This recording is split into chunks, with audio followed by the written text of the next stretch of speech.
Have you ever stood perfectly still, the middle of your own life, and heard the silence? Not a peaceful silence. It's the other kind. The kind that echoes. The kind that feels like waiting for a sound that you know deep down is never going to come. That was me that night. My name is Chloe Reed. The rain that evening made everything in the city look like a smeared painting. Lights from skyscrapers bled into long golden streaks down the taxi window. I watched them, feeling completely separate from the world buzzing outside. We'd done it! The sterling account launch, months of work, of late nights, of pouring every bit of myself into a screen. And it was a triumph. The client was over the moon. My team was already out, their laughter echoing down the hallway as I gathered my things. They'd invited me, of course. Come on, Chloe, we're celebrating. But the pull of home, of quiet, was stronger. Or maybe I was just tired of pretending, so I came home. I pushed open the door to my apartment and the silence greeted me like a physical presence. It's a beautiful apartment. Sleek, modern, everything matches. I hired a decorator to make it look exactly like this. And yet, in that moment, it felt about as personal as a hotel room. A very expensive, very lonely hotel room. I dropped my leatherwork bag, a gift to myself for a previous win. And it landed with a thud that seemed too loud for the emptiness. I walked to the kitchen, my heels clicking on the hardwood floor. Click, click. The sound of a single person in a space meant for more. I opened the fridge. It was practically empty. A bottle of white wine, half a takeout container, some condiments. I closed the door and just stood there, leaning against the cool stainless steel, listening to the hum of the appliance. That was the sound of my success. A refrigerator hum. My phone buzzed on the countertop, lighting up the dim room. A text. Notification. For a second, my heart did this little, stupid, hopeful leap. I picked it up. It was from my boss, Mark. Chloe, stellar work today. The Sterling team is singing your praises. You've outdone yourself. Let's talk bonus tomorrow. Recognition. Validation. It was right there, in black and white. From a man whose opinion shaped an entire industry. So why did it feel like holding a beautiful, perfect shell up to my ear, only to hear nothing but a hollow roar? I should have been ecstatic. I should have called a friend. But my thumb, almost of its own volition, swiped open a different app. Social media. And just like that, I found the source of the quiet ache I'd been carrying all day. It was the first post. My sister Hannah. Her smile was brilliant, blinding. She was surrounded, my mother, beaming, her arm wrapped tightly around Hannah's shoulder. My father, looking prouder than I'd seen him in years, raising a glass. My aunts, my uncles even. My cousins who lived out of state. They were all there, crammed around a table at what looked like a very fancy restaurant. And behind them, a shimmering banner. Congratulations, Hannah! She'd passed the bar exam. She was officially a lawyer. A massive, wonderful accomplishment. And I was genuinely, truly happy for her. I loved my sister, but the air left my lungs in a slow, painful sigh. They were all there on the night of my launch, at a dinner I didn't know was happening, celebrating her. Again, it wasn't that they'd forgotten about me. They were just busy, prioritizing. It was a pattern so deeply woven into the fabric of our family that I think I'd stopped seeing it as abnormal. It was just the way things were. The Chloe-shaped shadow in the background of Hannah's spotlight. My mind flickered back. A series of old, painful Polaroids. Me at 10 years. Old at a school art show. My painting, a messy, passionate swirl of color, was displayed right in the front. I remember scanning the crowd, my little heart pounding, looking for them. They weren't there. They were at Hannah's ballet recital dress rehearsal. "It's more important to be there for the practice, honey," my mom had said, kissing. My forehead that morning, "The real show is next week." They missed the real show to dot me at 17, shivering in my cap and gown at my high school graduation. I'd worked so hard for my grades, I'd sacrificed. As they called my name, I looked out into the audience, searching for their faces. I saw them. They were gathering their things, putting on their coats, shuffling out of the row. They were leaving to get good seats for Hannah's middle school promotion ceremony. My dad caught my eye from the aisle and gave me a thumbs up. A thumbs up as he walked away. The memories kept coming, a tidal wave of small, quiet betrayals. Each one alone was a paper cut, but together, they were a hemorrhage. A soft chime from my laptop pulled me back to the present. An email. Notification. I walked over numbly and opened it. It was from HR. Annual performance bonus notification. The number they listed was staggering. It was more money than I'd ever seen attached to my name. It was life-changing money. I stared at the digits, waiting for the joy, the excitement, the thrill. But I felt nothing. Just a hollow, ringing numbness. This was the reward for the work that nobody at home ever seemed to see. What was the point of all this success if I had to celebrate it alone in my silent apartment? And then, as if on cue, my phone rang. The shrill sound made me jump. The caller ID lit up. Mom. My breath hitched. That stupid, hopeful little heart leap happened again.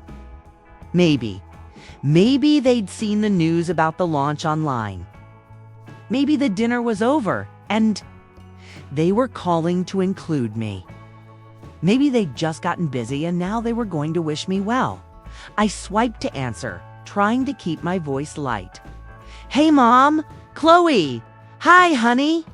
Her voice was bubbly, effervescent. The sound of champagne and celebration. Oh, what a night. Did you see? Did you see the pictures? Hannah did it. She's a lawyer. We're just so over the moon. Could hear clinking glasses and laughter in the background. My family, all together. My throat tightened. Yeah, I managed, forcing a brightness I didn't feel into my voice. I saw. That's amazing. Really? Tell her I said congratulations. Will, sweetie, I will. She'll be so pleased you called. There was a pause, and the background noise faded slightly, as if she'd moved somewhere quieter. Oh, and honey, while I have you, your father. Well, you know how he is with technology. His new consulting firm is just taking off, but his website is, well, it's a disaster. You're so clever with that sort of thing. You could whip up something beautiful and professional in an afternoon, couldn't you? It would mean the world to him. The request landed like a lead weight in my stomach. The sterling launch had drained me. I was running on fumes. I'd just finished this massive project. I'm exhausted. There was a pause on the other end, a sigh. It wasn't a sigh of concern. It was a sigh of mild inconvenience. Oh, well, I know, darling.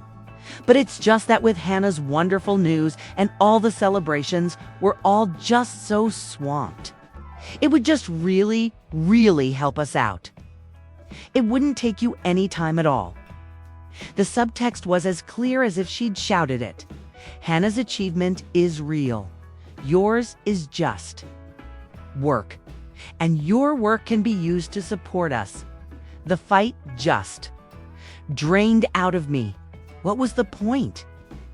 Arguing, explaining my exhaustion, it would only lead to more sighs, to being called dramatic or sensitive. Okay, I whispered, the word tasting like ash. Fine, send me the login info. I'll see what I can do. You're an angel. I knew we could count on you. Anyway, I should get back to the party. Everyone's asking for me. Love you. Bye. The line went dead. Click. The silence in my apartment rushed back in. But it was different now.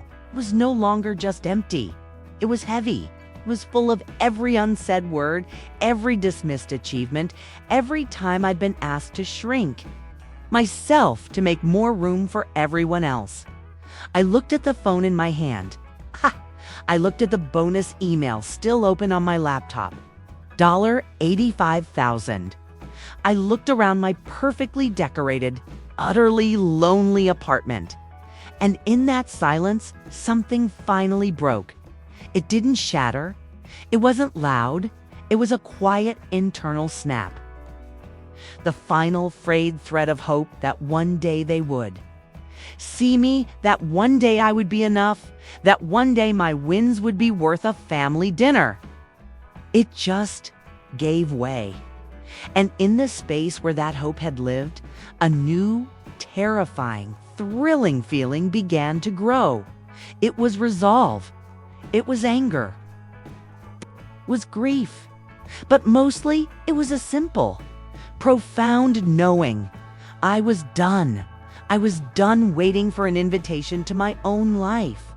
I closed the laptop. I placed my phone face down on the counter. I walked to the large window that looked out over the city I'd worked so hard to be a part of. A single hot tear escaped and traced a path down my cheek. I didn't wipe it away, let it fall. The next morning, I did something I never, ever did. I called in sick. Hi, Mark. It's Chloe. Yeah, I know. I'm sorry something came up. I need to take a personal day. I stayed in my pajamas. I made coffee and didn't drink it. I felt untethered, disoriented. The world had shifted on its axis, and I didn't know how to stand on this new ground. I opened my laptop, but I didn't open my work email. I opened a blank browser tab. My fingers hovered over the keys. What did I want? Not what did my job want, my family want, my friends expect. What did Chloe want? A memory surfaced, so old and buried I was surprised I could still access it.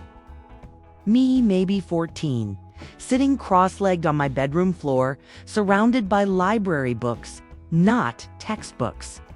Art books. Books about the Italian Renaissance, about Michelangelo, Donatello Botticelli.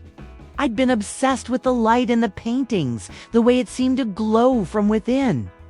I'd told my art teacher I wanted to see it for myself one day. To paint where that light was born, my father had overheard. Art is a lovely hobby, Chloe, he'd said, not unkindly, but it's not a real path. You have a practical mind. Use it. I'd listened. I'd put the books away.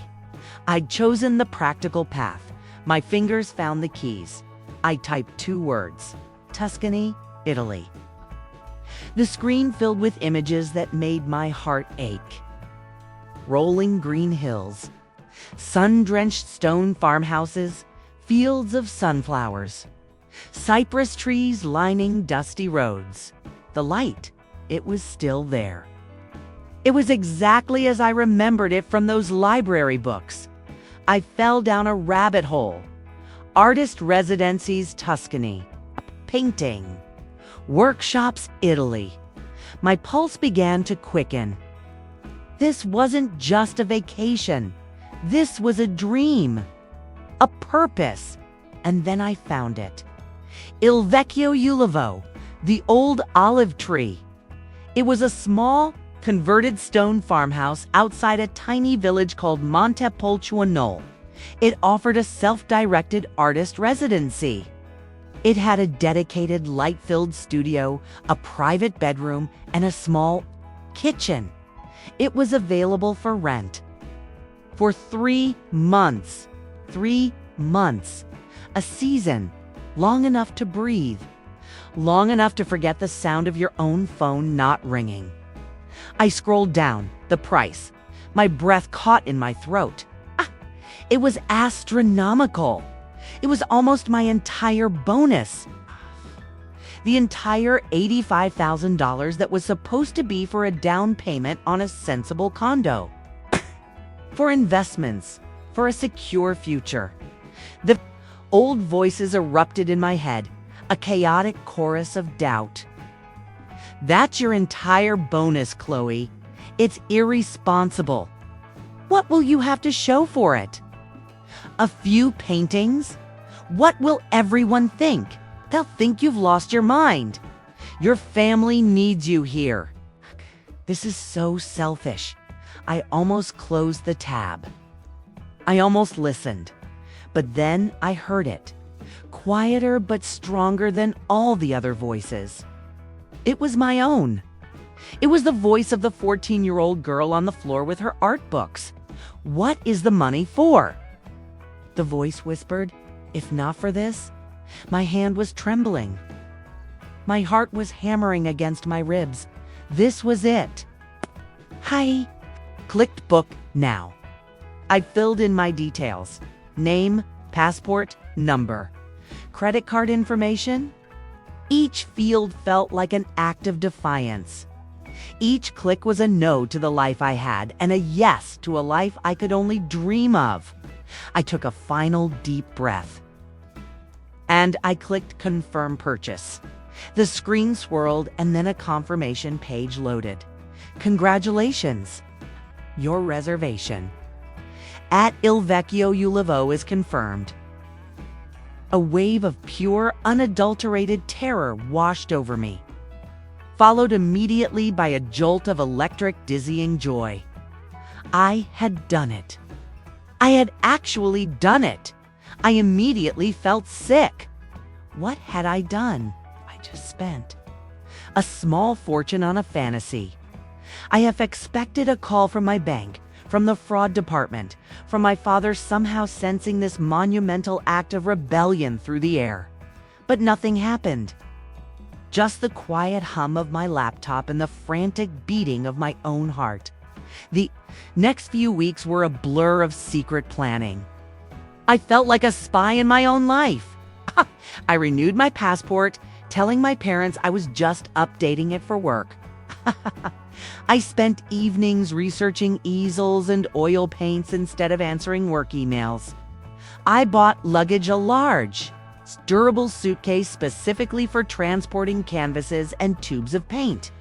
I started secretly packing, hiding the suitcase in the back of my closet, a pair of sturdy walking shoes, comfortable linen pants, a wide-brimmed hat, a stack of blank canvases I'd ordered online. Each item I placed inside felt like a promise I was making to myself. All the while, the pressure from home continued. My mom called every few days. Chloe, any progress on your father's website? He's asking. I'm working on it, Mom. I'd say, which was technically true. I'd opened the file once and stared at it for 10 minutes before closing it in despair. We're counting on you, sweetie. You're so good at these things. The guilt was a constant gnawing presence. It sat on my chest while I slept and followed me around during the day. I was lying to them. I was being irresponsible. Being everything they'd ever accused me of being. Selfish, flighty, unreliable. But a new feeling was growing alongside the guilt. It was a sliver of steel in my spine.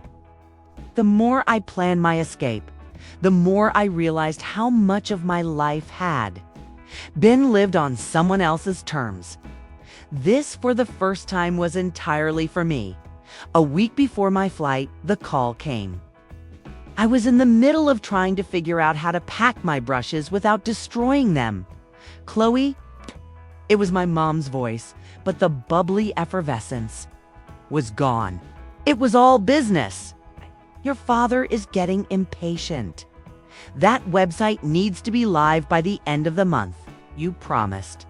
I took a deep breath. This was it.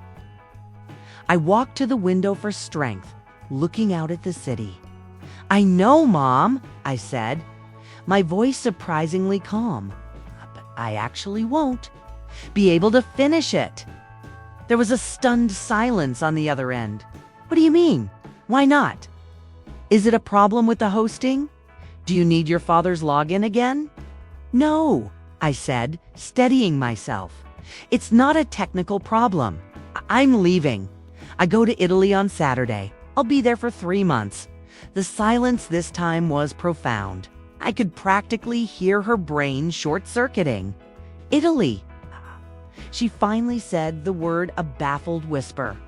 "For what? A vacation. Now, Chloe, you can't be serious. What about your father's business? What about your job? This is incredibly irresponsible." "I've taken a leave of absence from work," I explained, my grip tightening. "On the phone, and it's not a vacation. I'm going to paint." The line exploded. "Paint!" she shrieked. I heard her relaying the information to my dad in the background. "Robert, she's going to Italy to paint." His voice, muffled but furious, came through the receiver. "Is this about that art nonsense again? I thought she'd grown out of that." "Chloe," my mom's voice was sharp, laced with panic and disapproval. This is childish. A waste of your talent. A waste of money. We need you here. This is a betrayal of this family." I let the words wash over me. I didn't interrupt. I didn't try to defend myself. I just let her say all of it. And something remarkable happened. The words, which would have shredded me a month ago, just bounced off. They lost their power. They were just sounds. When she finally paused for breath, I spoke. My voice was quiet, but it didn't waver. "I'm not betraying anyone, Mom," I said. "I'm finally being loyal to myself. I have to go. I'll email you my flight info." And before she could launch another attack, I gently ended the call. I stood there, in the middle of my living room, my hand shaking so badly I almost dropped the phone. The guilt descended immediately, a heavy, smothering blanket. "You've done it. Now, you've really done it. You've broken your mother's heart." I sat down on the floor, right there amidst the half-packed art supplies, and I cried. I cried for the daughter they wanted me to be. I cried for the daughter I'd never been enough for. I cried from the sheer, terrifying fear of the unknown. But I didn't call her back. I didn't apologize. I just let the tears fall until there were none left. And when I was done, I felt empty, but clean. Like a storm had passed. The texts started almost immediately. Up a barrage of them. From my dad, "Call your mother. She's hysterical." "This is unacceptable behavior, Chloe." From my sister Hannah. "Wow. Way to make Hannah's big moment all about you. Classic Chloe." From my Aunt Carol, "Sweetie, we're all so worried about you. This seems so out of character. Are you in some kind of trouble?" I read every single one. And then I did the most empowering thing I'd ever done. I placed my phone in a drawer, closed the drawer, and I went back to packing. The day of the flight arrived. I felt like I was moving through a dream. Checking in at the airport, I was convinced the attendant would take one look at my ticket and say, "I'm sorry, ma'am, there's been a mistake. People like you don't get to do things like this." But she just smiled, tagged my heavy suitcase full of dreams, and wished me a pleasant flight. Walking through the terminal to my gate felt like walking the plank. Every step was heavy with fear and guilt and a dizzying sense of unreality. "Turn back," the voice whispered. "It's not too late. You can call them. You can fix this." But I kept walking. I bought a bottle of water. I found my gate. I sat down among the other travelers, wondering if any of them felt as terrified and alive as I did. When they called my boarding group, my legs felt like lead. I handed over my boarding pass, my passport feeling foreign in my hand. I found my window seat stowed, my carry-on, and buckled myself in. This was it. No going back as the plane taxied and then roared down the runway. My stomach lurched. I gripped the armrests, my knuckles white. And as the wheels left the ground, as the plane tilted up and away from the city, from my life, from everything I knew, I looked out the window. I watched as New York City, the place I'd worked so hard to conquer, shrunk beneath me. The buildings became little more than a grand glass circuit board. The streets vanished. And then we were above the clouds in a world of brilliant, endless white. And I cried. Not tears of sadness, not tears of fear, but tears of release, of relief. It was the feeling of setting down a burden I'd been carrying for a lifetime, without ever realizing how heavy it was. The flight was long. I didn't sleep. I watched movies I didn't see. I ate food I didn't taste. My mind was a whirlwind of panic and anticipation. When the pilot announced our descent into Florence, my heart leaped into my throat. I peered out the window. The landscape below was unlike anything I'd ever seen. It wasn't gray.